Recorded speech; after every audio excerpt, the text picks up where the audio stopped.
حضرت مولانا سلمان ندوی صاحب دامت برکاتہم نے ایک ویڈیو میں کہا ہے کہ حضرت معاویہ رضی اللہ تعالیٰ عنہ اس امت کے فرعون ہیں۔ السلام علیکم ورحمۃ اللہ وبرکاتہ۔ حضرت مولانا ہاشم سیفی صاحب، آپ کے یہاں کومنٹ میں آیا ہے کہ میں مولانا سلمان ندوی کو دامت برکاتہم اور حضرت کہا ہوں تو نہیں کہنا چاہیے۔ جواباً عرض ہے کہ یہ میری سبقت لسانی ہے، میں ہر ایک کو حضرت کہہ دیا کرتا ہوں، دامت برکاتہم کہہ دیا کرتا ہوں۔ یہ ویڈیو بنائی تو اس وقت بھی میں حضرت کہہ دیا اور دامت برکاتہم کہہ دیا جو نہیں کہنا چاہیے تھا۔ بعد میں مجھے اپلوڈ کرنے کے بعد، ویڈیو اپلوڈ کرنے کے بعد پتہ چلا کہ میں نے دامت برکاتہم کہہ دیا ہے مولانا سلمان ندوی کو، اور حضرت بھی کہہ دیا ہے۔ میں اس سے معذرت خواہ ہوں اور میں معافی چاہتا ہوں، مجھے نہیں کہنا چاہیے تھا۔ بہرحال جن حضرات نے کومنٹ کیا ہے ان کا میں شکر گزار ہوں، اور انشاءاللہ آئندہ کوشش کروں گا کہ ان کو حضرت بھی نہ کہوں اور دامت برکاتہم نہ کہوں۔ تو میری ایک عادت ہے ہر ایک کو حضرت کہنے کہ مجھے معاف کر دیجیے گا۔ میں سمیردن قاسمی بول رہا ہوں۔ نحمدہ ونصلی علی رسول الکریم، اما بعد۔ حضرت مولانا سلمان ندوی صاحب دامت برکاتہم نے ایک ویڈیو میں کہا ہے کہ حضرت معاویہ رضی اللہ تعالیٰ عنہ اس امت کے فرعون ہیں، اور انہوں نے حوالہ دیا مستدرک الحاکم کا۔ جب میں وہاں گیا تو دیکھا کہ وہاں تو ولید ابن یزید کے بارے میں فرمایا ہے، یہ بلکہ صرف ولید کے بارے میں فرمایا، حضرت معاویہ رضی اللہ عنہ کا وہ ذکر ہی نہیں ہے۔ حدیث کا نمبر ہے مستدرک الحاکم نے 8509۔ مولانا اتنے بڑے صحابی پر آپ اس امت کا فرعون کا حکم کیسے لگا دیتے ہیں مستدرک الحاکم سے، جبکہ وہاں اس کا ذکر ہی نہیں ہے؟ کیوں اس طرح آپ کر رہے ہیں؟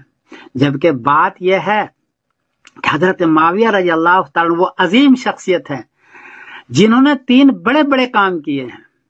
پہلا کام انہوں نے کیا ہے کہ حضرت علی رضی اللہ تعالیٰ عنہ سے جو جنگیں کروائی اپنوں میں، 3 شیعوں نے 3 جنگیں کروائی، جنگ جمل، جنگ صفین، جنگ نہروان اپنوں میں کروائی۔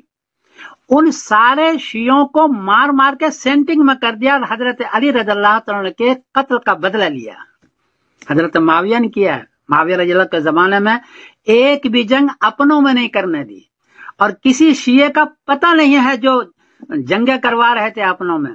تو پہلا تو یہ ہے کہ حضرت معاویہ رضی اللہ تعالیٰ نے حضرت علی رضی اللہ عنہ کے قاتل کا بدلہ لیا ہے۔ حضرت حسن رضی اللہ تعالیٰ عنہ کے جانگ میں خنجر مارا شیعوں نے، ان کا بھی انہوں نے بدلہ لیا ہے۔ کتنا بڑا کام ہے۔ اور دوسرا یہ ہے کہ حضرت حسن حضرت حسین کو اتنے مال دیے، اتنی عزت دی، اتنا احترام دیا، اس سے پہلے کسی نے نہیں دیا تھا۔ حضرت معاویہ نے دیا، جبکہ ان کے والد کے ساتھ جنگ ہوئی ہے۔ اور تیسرا کام یہ ہے کہ 20 سال تک انہوں نے حکومت کی اور انصاف کے ساتھ حکومت کی، اپنوں میں جنگ نہیں ہونا دی۔ بڑی بات یہ ہے کہ اپنوں میں جنگیں چل رہی تھی اور حضرت علی رضی اللہ عنہ کے ساتھ ہو کر کے انہی کو قتل کر رہے تھے، ان کے خاندان کو قتل کر رہے تھے، ایک بھی جنگ اپنوں میں نہیں ہونے دی۔ تو 3 کام ہوئے۔ ایک تو یہ ہے کہ حضرت حسن حضرت حسین کو بہت نوازا، اہل بیت کو۔ دوسرا، جنگ اپنوں میں نہیں ہونے دی۔ تیسرا کہ جو قاتلان علی تھے اور قاتلان حضرت حسن تھے، ان ساروں کو اس نے سینٹنگ میں ڈالا ہے، اتنا بڑا کام کیا ہے۔ اور تیسرا یہ ہے کہ بڑے انصاف کے ساتھ 20 سال تک حکومت کی۔ اس سے پہلے 20 سال کی حکومت کسی اور کی نہیں ہوئی ہے۔ اسی لیے نبی کریم نے فرمایا تھا اللہم مکن لہو فی البلاد وقہم سوء العذاب، طبرانی حدیث کا نمبر 1065، کہ یا اللہ ان کو شہر کے اندر، ملکوں کے اندر جمع دے، چنانچہ جمع دیا۔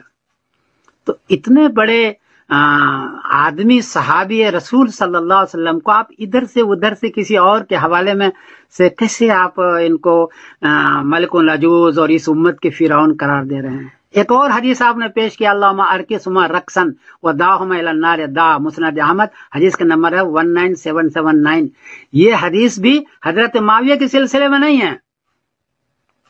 جنگ احد کے اندر کسی نے حضرت حمزہ رضی اللہ تعالیٰ عنہ کے بارے میں غلط شعر پڑھا، کسی نے، وہاں تو حضرت معاویہ ہے ہی نہیں، اس وقت وہ مسلمان بھی نہیں ہوئے تھے، تو ان کے بارے میں آپ نے فرمایا اللہم ارکسہما رقصا، یا اللہ ان کو تم جہنم میں بھیج دے۔